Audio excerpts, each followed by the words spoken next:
wabarakatuh.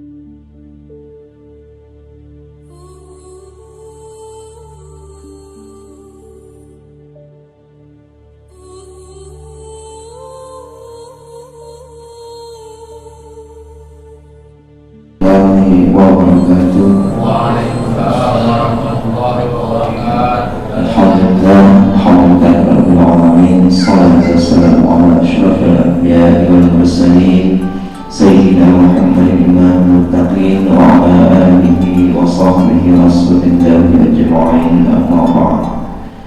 Pertama dan paling utama adalah kita tetap mengucapkan puji dan puji syukur kita kepada Allah Subhanahu wa taala yang mana pada malam hari ini kita masih diberikan limpahan nikmat iman, nikmat Islam, kesehatan serta kelapangan waktu sehingga kita dapat berkumpul kembali di masalah yang sama-sama kita cintai ini. Alhamdulillah tadi kita telah selesai melaksanakan ibadah salat isya berjamaah dan insyaallah akan melaksanakan salat qiyamul lail beserta dengan salat witir. Insyaallah bagi kita lengkap kita Ustaz Jamaluddin Sagi.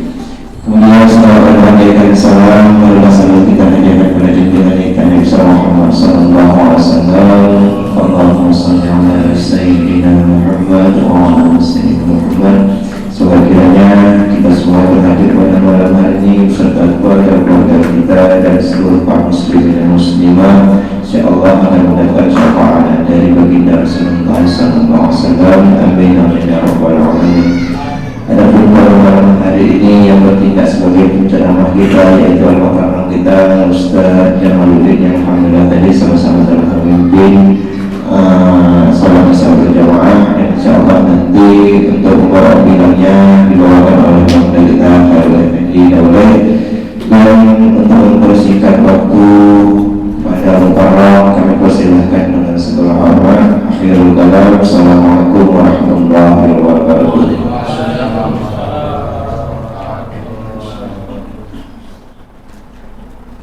Assalamualaikum warahmatullahi wabarakatuh. Alhamdulillah, alhamdulillahilladzi nahmaduhu wa nasta'inuhu wa nastaghfiruh wa na'udzu billahi min shururi anfusina wa min sayyiati a'malina. Man yahdihillahu fala mudilla lahu wa man yudlilhu fala hadiya lahu. Asyhadu an la ilaha illallah wahdahu la syarika lah wa asyhadu anna Muhammadan 'abduhu wa rasuluh alladzi la nabiyya ba'dah. Allahumma shalli wa sallim ala hadzal nabiyil karim wa ala alihi wa ashabihi ajma'in. Amma ba'd. Ma'asyiral muslimin wal muslimat, bapak-bapak, ibu-ibu, para remaja, anak kami sekalian kami sayang, kami cintai, jemaah musalla Rumahan Nabilah rahimakumullah. Mari dalam kesempatan yang hening ini kita kembali mengucapkan puja dan puji serta syukur dari hati kita yang paling dalam kepada Allah Subhanahu wa taala. Dengan limpahan rahmat Allah, kiranya kita masih diberikannya nikmat umur, kesehatan dan kesempatan sehingga kita dapat kembali bertemu dengan bulan Ramadan 1443 Hijriah tahun ini. Selawat merangkikan salam kita sampaikan kepada ruh junjungan kita Rasulullah Muhammad sallallahu alaihi wasallam. Semoga saja selama kita berada di alam dunia Allah yang fana ini, kita tetap dalam tuntunan, bimbingan dan sunnahnya, dan di akhirat telah mendapatkan syafaatnya dengan izin Allah Subhanahu wa taala. Amin Allahumma amin. Bapak Ibu jemaah rahimakumullah, untuk yang kedua kalinya mungkin ya setelah tahun lalu kita bertemu ya, saya masih bertugas di Pulau Nias di Pengadilan Agama Gunung Sekoli sebagai panitera di sana. Tetapi memang tidak lama, setahun 3 bulan saya sudah pindah kembali dan kembali ke pangkuan Ibu Pertiwi ya, menjumpai istri ya. Kalau di sana kan saya sendiri ya, ada rumah dinas besar, mobil dinas, sepeda motor dinas. Tetapi yang tidak ada istri dinas. Nah, itu tidak ada katanya, kata bos Jadi kalau memang mau cari bisa juga bikin kolam 2 katanya. Oh enggak, saya bilang. Jadi gimana? Karena saya juga kerasan, setahun saya dipindahkan ke Pengadilan Tinggi Agama Medan, dan sekarang saya sebagai pengawas ke daerah-daerah. Ya, tidak lagi di mana agama ke daerah, tapi sudah di Pengadilan Tinggi. Alhamdulillah, berkat rahmat Allah kita dipertemukan kembali di tahun 2002 ini. Saya sudah tugas di Medan. Ya, itulah syukuran yang pertama. Yang kedua, saya sangat senang datang kembali, ya, sama-sama berjumpa dengan jemaah Mushola Nabilah ini, dengan bapak-bapaknya yang ganteng-ganteng, ibunya yang cantik-cantik, anak-anak kami juga yang ganteng-ganteng. Saya senang, ya, nengok orang yang ganteng, ya, bersih, dan musholanya juga bersih, wangi. Itu saya sangat senang. Jangankan saya, malaikat pun senang kalau kita pakai wangian. Ya, jadi wangi-wangi itu memang disunatkan dalam agama kita. Oleh sebab itu tidak terasa kita sudah malam ke 14 ya Bapak Ibu sekalian. Kalau bagi kita yang berpuasa di hari Minggu mulainya. Tapi kalau saudara-saudara kita yang puasa di hari Sabtu, dia sudah malam ke-15 ini. Ya. Tetapi yang manapun ya sama betul, sama benar. Yang mana yang tak betul, Ustaz? Yang tak betul adalah yang tak berpuasa. Nah, ini memang tak betul ya. Ya. Kadang-kadang puasa, Bapak puasa enggak, emas saya. Tapi nanti raya itu kan Pak, ya raya lah, namanya orang Islam. Nah, inilah. Nah, kira bisa, ketongjo. Di sinilah rusaknya. Berjuang tidak mau dia dalam hal nafsu, tapi waktu giliran raya dia pula yang mulianya. Nah, ini berarti mengakui diri sendiri. Nah, ini mendustai diri kita sendiri. Kalau mudah-mudahan di sini di komplek ambilannya nggak ada ya. Semua kaum muslimin sini berpuasa ya. Baik, karena puasa ini kita latih dari sejak kita kecil. Dari kecil teranjak-anjak kita watak, sudah besar terbawa-bawa, sudah tua terilang tidak mau tinggal gitu. Sudah tua pun macam orang tua saya, sampai ke 77 masih puasa. Begitu dia kira 80 tahun, pas saya itu kasih bungsu, dia mulai keluar entah, tidak bisa jalan lagi. Dia minta antarkan ke kampung halamannya, antara rumahnya dari sana. Jadi saya antarkan selama ini 4 tahun tinggal bersama saya. Saya Bapak Ibu sekalian merawat orang tua saya, mertua saya kumpulkan satu kamar, kita bikin mewah dia. Walaupun memang kamarnya di belakang, tetapi dia pakai permadani, ya. Kenapa? Itulah sebagai bakti kita. Orang tua kita satu-satunya, yang ayah mertua dan ayah kandung kita. Akhirnya ayah mertua baru meninggal, ayah kandung saya juga meninggal. Tanggal ya itu bulan Agustus yang lalu ya, tanggal 3 Agustus 2021 yang lalu. Mas pula saya sudah pulang dari perantauan ya, kembali kepada Ibu Pertiwi tadi. Jadi saya sempat melihat mayatnya setelah dia stroke selama lebih kurang 2 tahun. Alhamdulillah kita sekarang masih diberikan Allah memberikan kita umur, maka di Ramadan tahun ini masih diberikan kesempatan untuk beramal ibadah. Kita pergunakan Bapak Ibu sekalian sebaik-baik ya pengabdian kita kepada Allah, sebanyak-banyak amal kita kepada Allah SWT. Judul ceramah kita pada kesempatan di malam 14 ini adalah 3 hal yang dapat membatalkan ataupun menggugurkan amal ibadah kita. Dan Allah tidak akan memandang kita sebagai orang yang suci, hambanya yang takwa. Ini sangat berbahaya. 3 hal tersebut perlu saya sampaikan. Dan saya tidak mengkaji apa yang membatalkan puasa, itu sudah tahu Bapak Ibu sekalian. Ya Mbak, Bu, yang membatalkan puasa sudah kita kaji lagi. Apa yang membatalkan nilai puasa itu sudah kita kaji lagi, yang memuji dan sebagainya itu sudah tahu kita. Tetapi 3 hal yang kata Rasulullah, kalau dilakukannya 3 perbuatan ini, maka segala amal ibadahnya tidak diterima di sisi Allah Subhanahu wa taala. Alhamdulillah. Apa? Yang pertama adalah durhaka terhadap orang tuanya. Nah, ini ingat ya, anak-anak Ustaz yang masih kecil-kecil, jangan kalau disuruh ayah muda kita tidak boleh ya. Fala taqul lahuma uffin wa la tanharhuma. Ya. Dan janganlah kamu mengatakan saja tidak boleh anak-anak sekalian.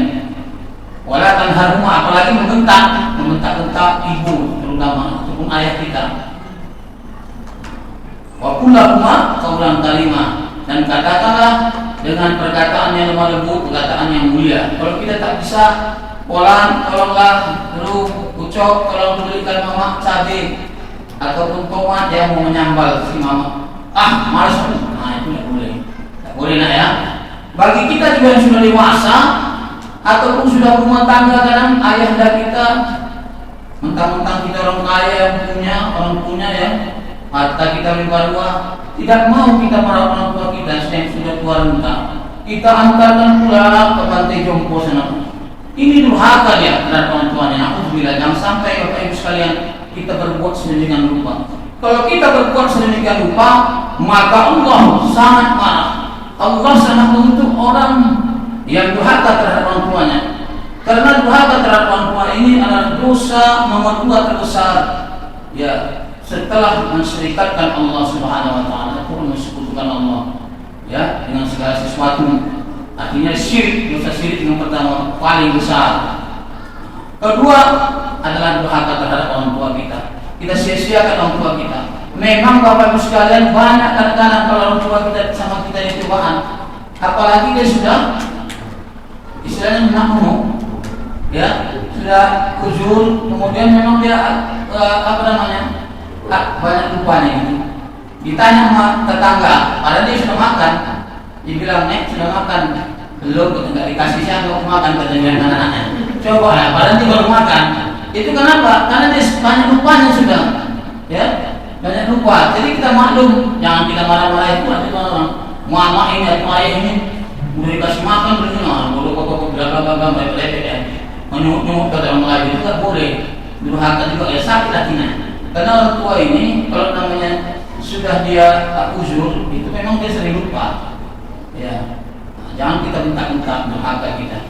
Karena kalau kita sempat durhaka, apapun amal ibadah kita, rajin kita sholat 5 waktu, puasa kita wajib, sunat kita puasa, kemudian sholat sunat kita, tahajud, sholat duha dan sebagainya kita laksanakan, membaca Al-Quran, meskipun kita habis 30 juz. Kalau kita durhaka terhadap orang tua kita, tidak akan dipandang Allah sama sekali. Allah tidak akan open semuanya itu. No, kata Allah, tidak ada bagimu ya balasan kebaikan. Dan Allah tidak menganggap kita hambanya yang suci. Ya, na'udzubillah. Jadi jangan sampai kita durhaka terhadap Allah. Yang kedua, kata Rasul, orang yang dapat menghancurkan amal ibadahnya itu adalah orang yang tidak mau bersyukur dan tidak mau menerima ketentuan atau qada dari Allah Subhanahu wa taala. Tiap hari aku begini, sholat rajin aku di waktu, puasaku, tapi rezekiku segini-segini aja katanya. 50.000 tiap hari, kata orang karo, lalap secara 2 hari kita 50.000 nya dapat. Ya, lalu berubah katanya. Minat kalau jadi nggak dapat, saya 50.000 juga aja dapat. Apalagi kalau kita di perangkot atau kita naik beca, sewa pagi Ustaz beganan mereka lagi. Karena ya justru sholat Ustaz itu tidak boleh ya. Ini Allah marah terhadap orang sedemikian. Berarti dia tidak mensyukur nikmat Allah. Dia tidak mau menerima ketentuan dari Allah. Kalau sudah tentukan Allah kita dari muda kita usaha, tapi juga tidak kaya, itu berarti sudah takdir Allah. Jangan kita menyesali diri kita. Tapi baguslah kita miskin di dunia, kaya di akhirat, daripada kita miskin di dunia, dikubur kita lonjan, di akhirat pak disiksa oleh neraka. Na'udzubillah. Yang kita minta apa? Kebahagiaan dunia, kebahagiaan akhirat, jauhkan dari siksaan api neraka. Makanya kita berdoa setiap menutup kita, Bapak Ibu sekalian, setiap kita sholat, Rabbana atina fid dunya hasanah wa fil akhirati hasanah wa qina adzabannar. Ya Allah, berikan kami kebahagiaan hidup di dunia dan kebahagiaan hidup di akhirat, dan jauhkan kami dari siksaan api neraka. Sudah kita kaya di dunia ini, kita beramal ibadah, berinfak, banyak amal ibadah kita, masuk surga pula kita, Pak. Alhamdulillah. Apa enggak enak banget kata orang Jakarta ya? Enak tenang kita orang Jawa ya kan. Udah di dunia kita enak, di akhirat enak, terlepas lagi dari azab neraka. Itulah kita mohon. Makanya itu disebut ya para pakar agama dibilangin doa satu jagat. Tapi kalau kita menyesali kehidupan kita, Allah mana? Allah berfirman dalam hadis qudsi. Hadis qudsi ini adalah firman Allah yang tidak termaktub dalam hadis Rasul. Kata Allah apa? Malam yardo bi qada'in wa lam yashkur min amaihi falyakhruj min tahtas sama'i wal ardh wa rubban siwa'i. Apa kata Allah? Barang siapa yang tidak mau menerima ketentuan qada dariku dan tidak mensyukuri nikmatku, maka kata Allah, falyakhruj min tahtas sama'i wal ardh, silakan keluar dari kolong langit bumi ini, kata Allah. Wa rubban siwa'i, dan carilah Tuhan selain aku, kata Allah. Kemana kita mencari, ya? Sedangkan semua saja sangat diatur Allah rezekinya. Kita mau pergi mana? Ya, orang semua punya Allah Subhanahu wa taala. Nah, itulah perumpamaan Allah sangat marah terhadap orang yang tidak mau bersyukur nikmat, tidak mau menerima ketentuan dari Allah itu. Maka orang yang sedemikian rupa tidak dipandang oleh Allah Subhanahu wa taala sebagai makhluknya yang soleh. Dan hati-hati kita yang terhadap itu dua ini. Kadang-kadang kita agak-agak kesal, tapi jangan kita turunkan setan, kita bersangka kepada Allah. Gitu-gitu aja kehidupan itu tidak berubah-ubah. Na'udzubillah. Jangan sampai kita beranggapan Allah itu tidak adil. Na'udzubillah. Allah itu maha adil. Asal kita berusaha. Jangan mengharapkan hujan turun dari langit, turun hujannya, panas terus. Ya, yang berusaha itu adalah maka sahabat wa'alaiha maktasabat, kata Allah. Baginya apa yang telah diusahakannya.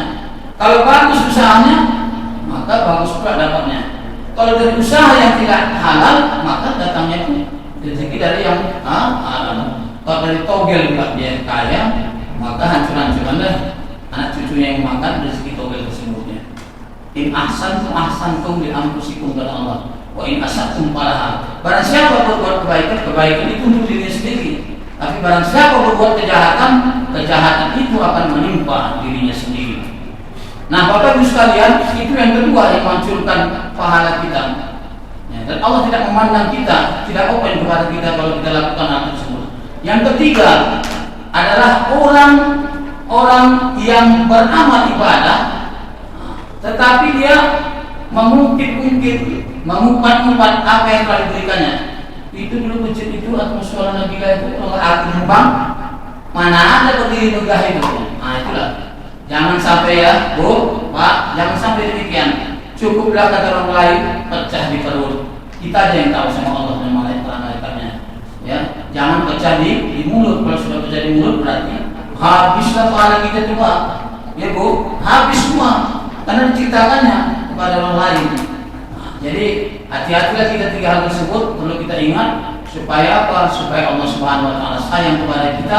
Maka janganlah kita berucap seperti itu, mengumpat-umpat kebaikan kita seolah-olah kita lah yang dermawan satu-satunya di kampung tersebut. Seolah-olah kita yang paling banyak impak kita. Kalau sudah kita impakkan, anggaplah itu sudah hilang, ya. Itu bukan milik kita lagi, tapi milik Allah Subhanahu wa taala. Semua yang kita impakkan itu lupakanlah, Bapak Ibu sekalian. Jangan kita ingat-ingat, ya. Walaupun kita berikan semen, B News TV.